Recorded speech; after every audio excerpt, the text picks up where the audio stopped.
Balik kulungan ang isang lola sa Balayan, Batangas matapos mahuli sa buy-bust operation. Sa Iriga naman, isang dating sumuko sa Oplan Tokhangan na hulihan ng droga. Nakatutok si Tina Panganiban Perez. Inaresto sa operasyon kontra droga ang isang lola sa Balayan, Batangas. Nakumpiska sa 72 anyos na si Josefina Gustilo ang 6 na pakete ng umunoy shabu at marked money.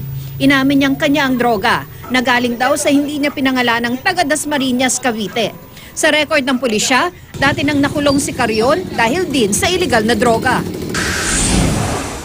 Sa kulungan din ang bagsak ng 40 anyos na si Arnold Veridiano matapos mahulihan ng droga sa Iriga City. Ayon sa pulisya, kahit sumuko na noon sa Oplan Tokhang, si Veridiano pa rin daw ang takbuhan ng mga nagbebenta ng droga. 3 pakete ng hinihinalang shabu ang nakita sa kahon ng posporo sa loob ng bahay ni Veridiano. Itinanggi naman niya ang mga paratang. Tinanim daw ito. Matagal na raw siyang hindi gumagamit ng droga matapos sumuko sa Oplan Tokhang. Nakakulong ngayon si Veridiano at kakasuhan. Sa Valencia, Negros Oriental, 3 ang nasa kote matapos mabila ng droga ng mga operatiba.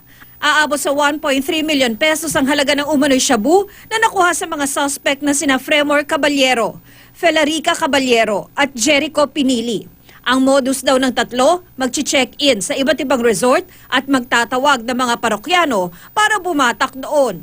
Tumangging magbigay ng pahayag ang 3. Timbog din sa buy-bust operation sa San Jose del Monte, Bulacan ang 2 drug suspect. Arestado si Daniel Castro at ang ka-live-in niyang si Ria Espiritu. Ayon sa PIDEA, high-value target si Castro na supplier daw ng shabu sa Central Luzon.